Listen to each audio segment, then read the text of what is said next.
Hello' dear friends, আজিৰ এই ভিডিঅ'টোত আলোচনা কৰিম এইচএছ ফাৰ্ষ্ট ইয়াৰ অৰ্থাৎ ক্লাছ 11 অসমীয়া ইয়াৰে যিটো ধনৰ ব্যৱহাৰ চেপ্টাৰ আছে ইয়াৰে ইম্পৰ্টেণ্ট কুৱেশ্যনবিলাক আলোচনা কৰা হ'ব। এই ইম্পৰ্টেণ্ট কুৱেশ্যনবিলাক তোমালোকৰ আৰ্হি প্ৰশ্ন আৰু ভিতৰৰ যিবিলাক কুৱেশ্যন আছে সেইবিলাক কুৱেশ্যন লিখি লৈছোঁ আৰু এইখিনি মোৰ নিজে লিখা নোটছ হয়।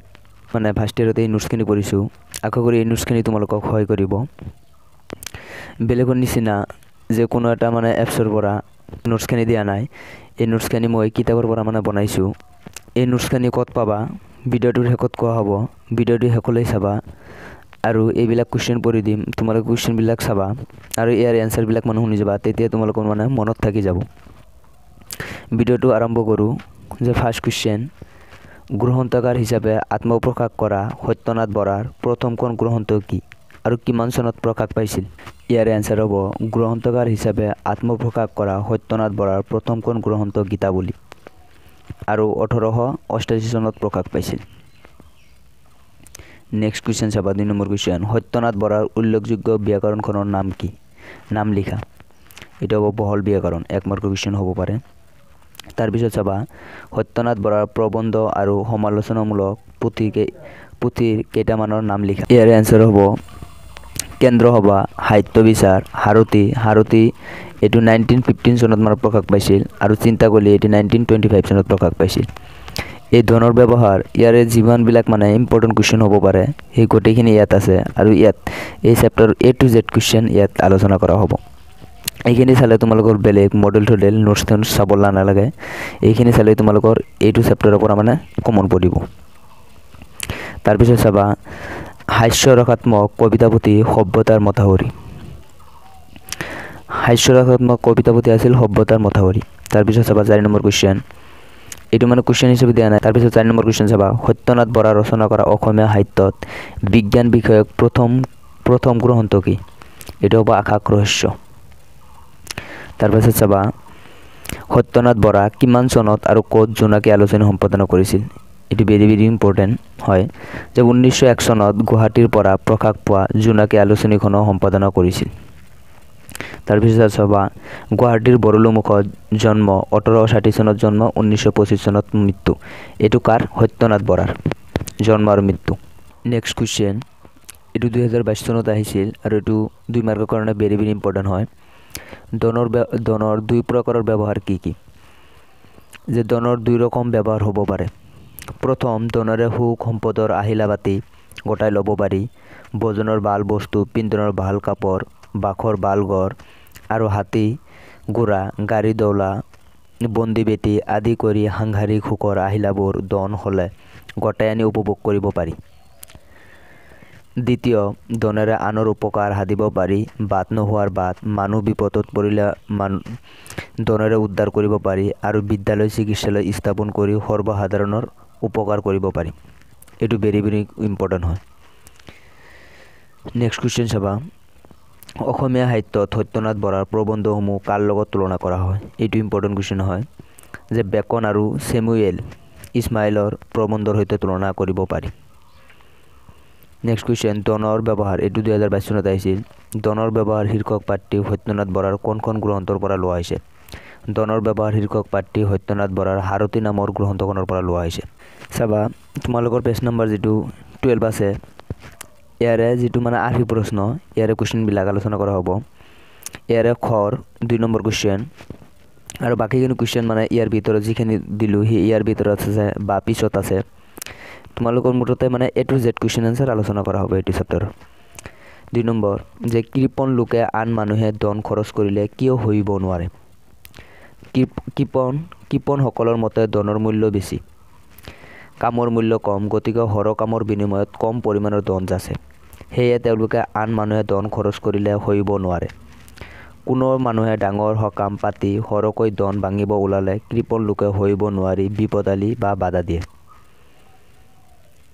3 নম্বৰ কুৱেশ্যন, ইয়াৰ এনচাৰ হ'ব কুৱেশ্যনটো লিখা নাই, কুৱেশ্যনটো তোমালোকে কিতাপত চাই ল'বা। আৰ্হি প্ৰশ্নৰ খৰ 3 নম্বৰ কুৱেশ্যনটো চাবা, লেখকৰ মতে সহজ আৰু অসহজ বৃত্তি ফলিওৱাৰ বাবে অলপ ধন লাগে। কোনোৱে যদি দয়া বৃত্তি লৈ কোনো ক্ষেত্ৰত ভাল কৰিব বিচাৰে তেতিয়াও ধনৰ আৱশ্যক হয়। আকৌ অহংকাৰ বা লোভ দেখুৱাবলৈ ধনৰ প্ৰয়োজন হয়। তাৰপিছত 4 নম্বৰ উত্তৰ ইয়াৰে এক্স এইটো ভেৰি ভেৰি ইম্পৰ্টেণ্ট হয়।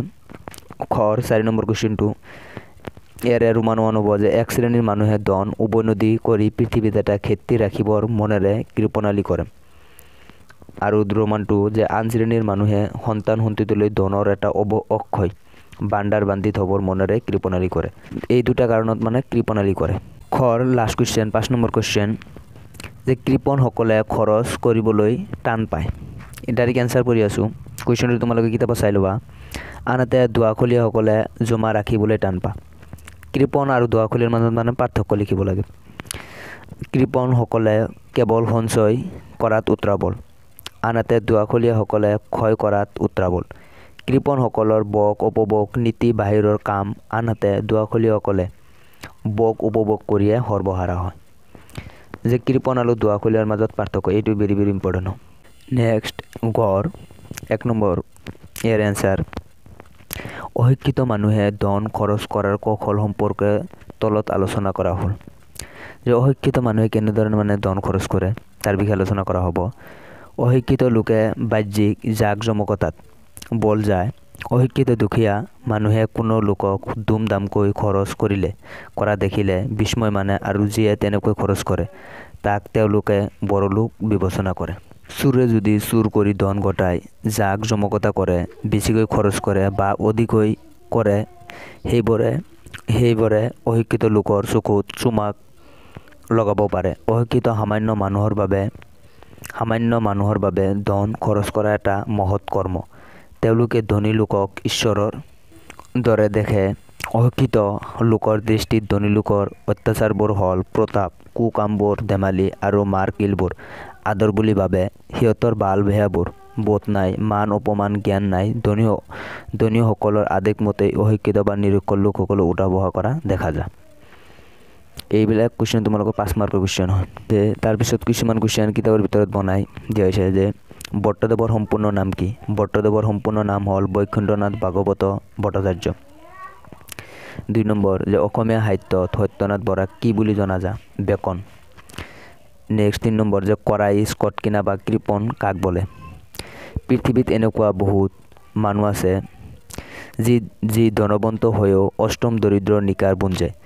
এইবিলাক মানুহক সাধাৰণ কথাত কৰাইজ, কটকিনা বা কৃপণ বোলে।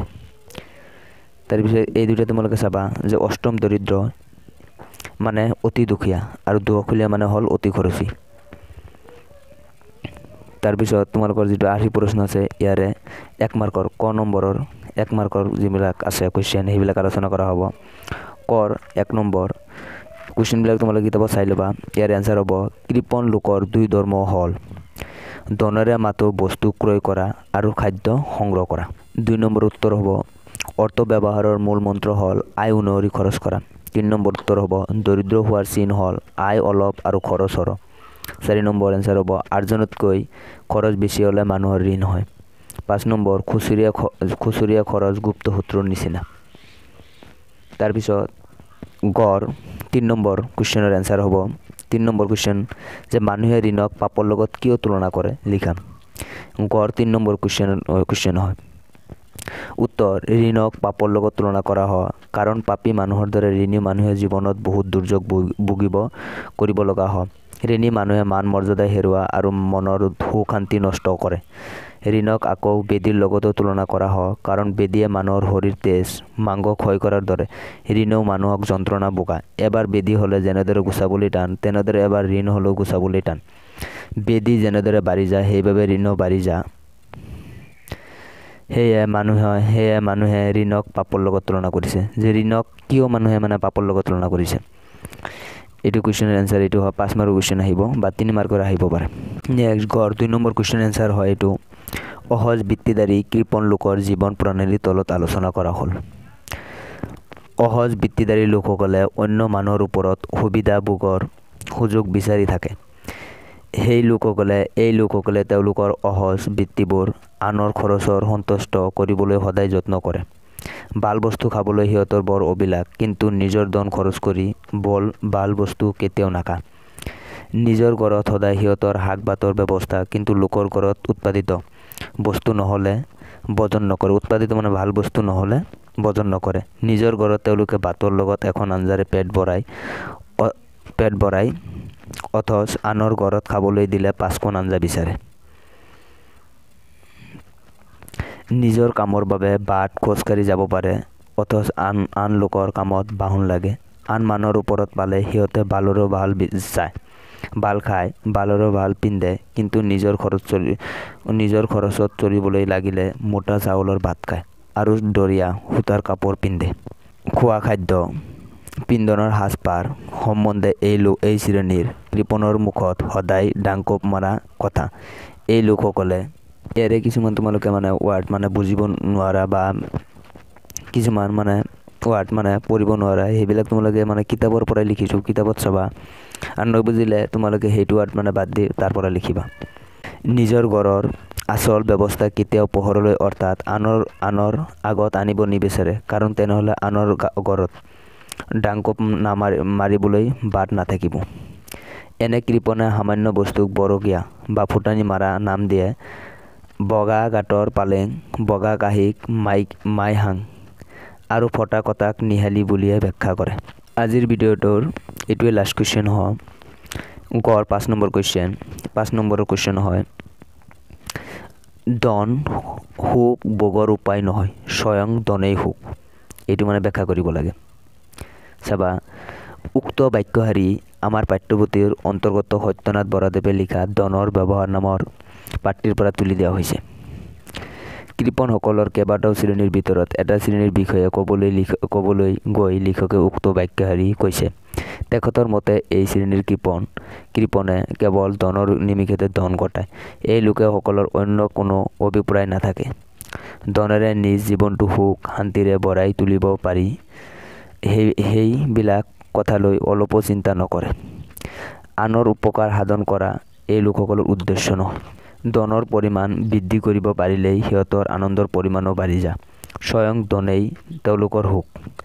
ধনৰ নামত সিহঁত উত্ৰাউল হয়, ধনৰ আন ব্যৱহাৰ নাজানে।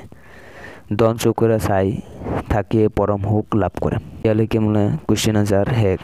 এইখিনি তোমালোকে ডিছক্ৰিপশ্যনত দিয়া থাকিব, নোটছখিনি দিয়া থাকিব। ইয়াৰ পৰা ডাউনলোড কৰি তোমালোকে প্ৰিণ্ট আউট ওলাই ল'ব পাৰা, নাইবা মোবাইলতে পঢ়িব পাৰা। নাইবা যদি দিয়া নাথাকে তেনেহ'লে ডিছক্ৰিপশ্যনত হোৱাটছএপ নাম্বাৰ দিয়া থাকিব। সেই হোৱাটছএপ নাম্বাৰত তোমালোকে মেছেজ দিবা আৰু তোমালোকক নোটছখিনি প্ৰভাইড কৰিম। ভিডিঅ'টোত লাইক কৰিবা, পৰৱৰ্তী ভিডিঅ'ৰ কাৰণে উৎসাহ পাম। Thank you all of U.